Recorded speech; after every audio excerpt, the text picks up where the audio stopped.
पांडुलिपि के कुछ दस्तावेज देखिए। ये देखिए जी। Good morning, welcome back to new video. तो गाइज आज की वीडियो काफ़ी ज़्यादा इंटरेस्टिंग रहने वाली है, क्योंकि आज मैं आपको 300 साल पुराना घर का पूरा अंदर का व्यू दिखाने वाला हूँ कि 300 साल पुराना घर कैसे होते थे, किस तरह के दरवाजे होते थे और क्या क्या यहाँ की संस्कृति। ये बंजार में है, साथ में ही अपने श्रृंगार ऋषि महाराज का मंदिर। फ्रेंड्स ये देख सकते हैं आप, साथ में ही यहाँ पे अपने श्रृंगार ऋषि महाराज का मंदिर है ये वाला, और इसके पीछे 300 साल पुराना घर, जिसको मैं अंदर से आपको थोड़ा टाइम बाद दिखाने वाला हूँ। काफ़ी खूबसूरत।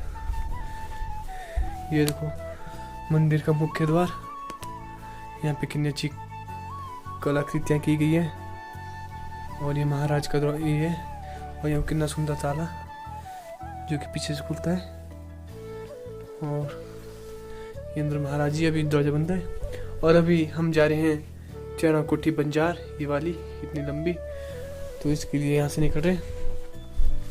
और ना काफ़ी सुकून है, जैसे अपने सराहन माता मंदिर है, भीमा काली मंदिर उसके उस तरह का। और ये देखो पौड़िया यहाँ से नीचे, और ये देखो फ्रेंड्स, और फिर से वहाँ नीचे यहाँ भी द्वार है, पर ये बंद है। अब ये देख सकते हैं आप, और ये देखो 300 साल पुराना घर।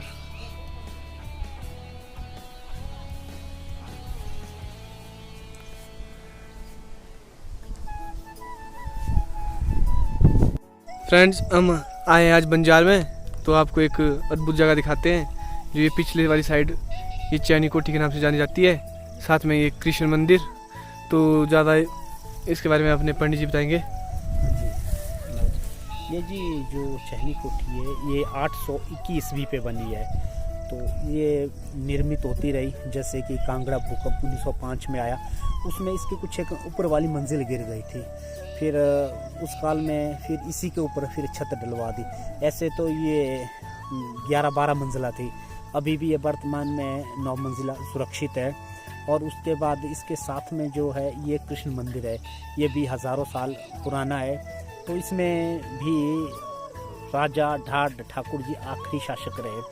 तो ये 1270-72 ईस्वी की बात है।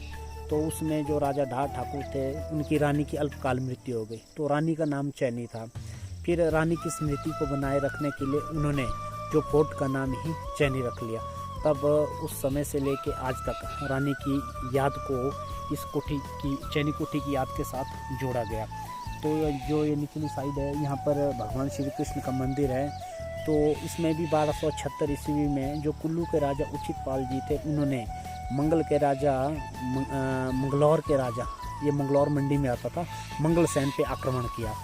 तो वहाँ जब उन्होंने जो राज दरबार बना था उसको खंडर कर दिया। फिर यहाँ के स्थानिक लोगों ने और वहाँ के स्थानिक लोगों ने मिल के श्री कृष्ण की मूर्ति को 1276 ईस्वी में यहाँ स्थापित करवाया गया। इसका जिक्र मंडी राजवंश की हिस्ट्री में भी मिलता है कि 1276 ईस्वी में श्रृंगार ऋषि के पिछली ओर मुरली मनोहर की मूर्ति स्थापित करवाई गई है।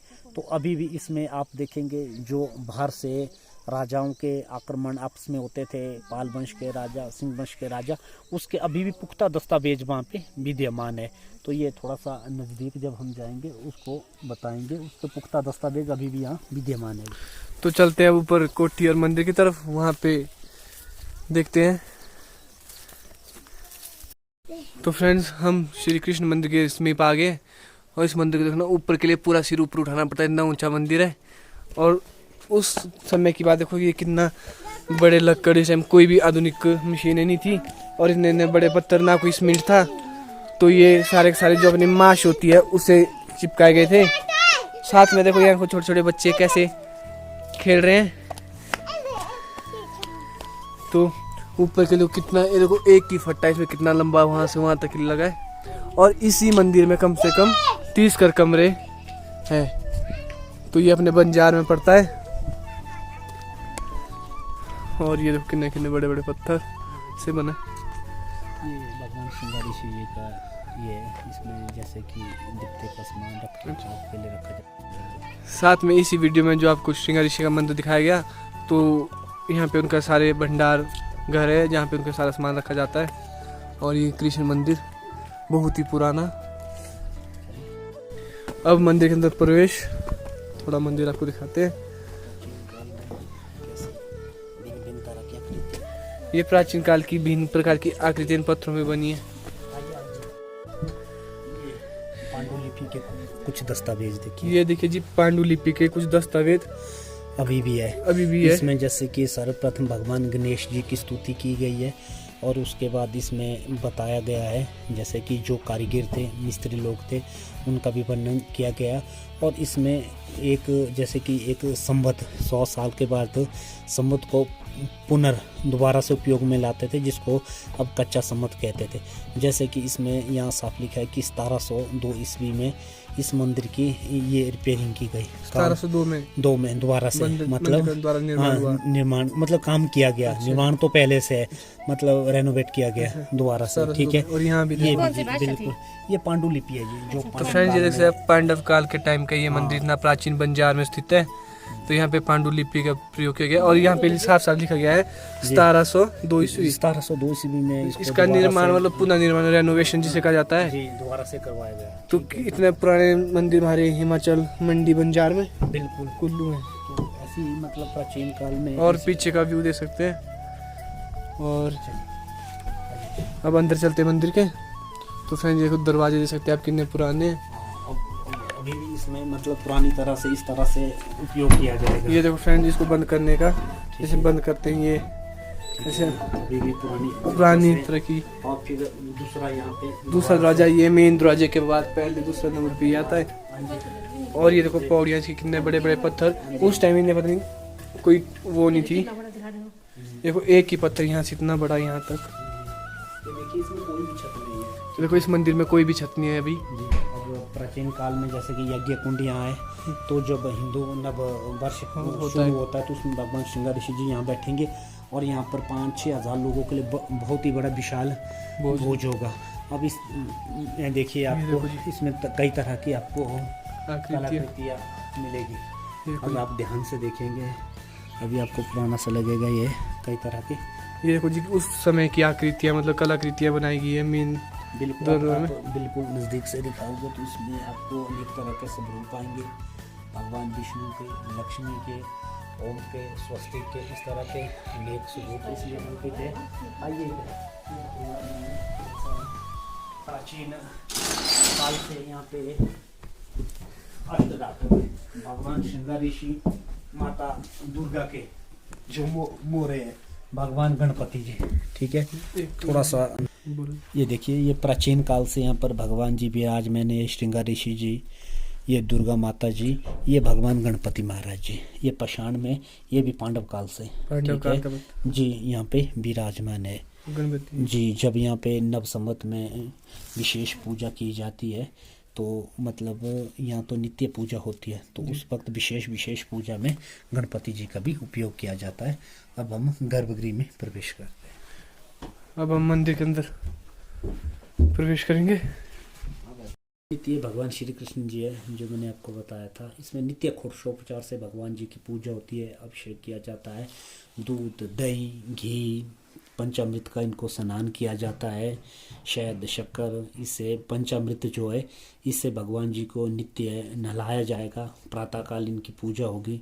फिर उसके बाद जो दिन का चौथा प्रहर होता है, 4 भागों में दिन को जब बांटा गया है, जो चौथा भाग होता है उसमें भगवान जी की पूजा होगी। तो चौथे प्रहर में भगवान जी की मुरली को निकाल के भगवान जी को थोड़ा सा विश्राम दिया जाएगा। उसके बाद सायंकाल पूजा होती है। सायंकाल पूजा में जिसको हम तरकाल कहते हैं, ठीक है जी, उसमें भी भगवान जी को थोड़ा सा और आराम देने के लिए इनका जो चंद्रहार, मुकुट वगैरह है उसको बिठाया जाएगा। और उसके बाद शयनकाल जिसको हम आरती कहते हैं, आरती होगी तो आरती के बाद भगवान जी को सुलाया जाएगा। मतलब इनकी 4 टाइम पूजा होगी, वैदिक रीति से पूजा होगी।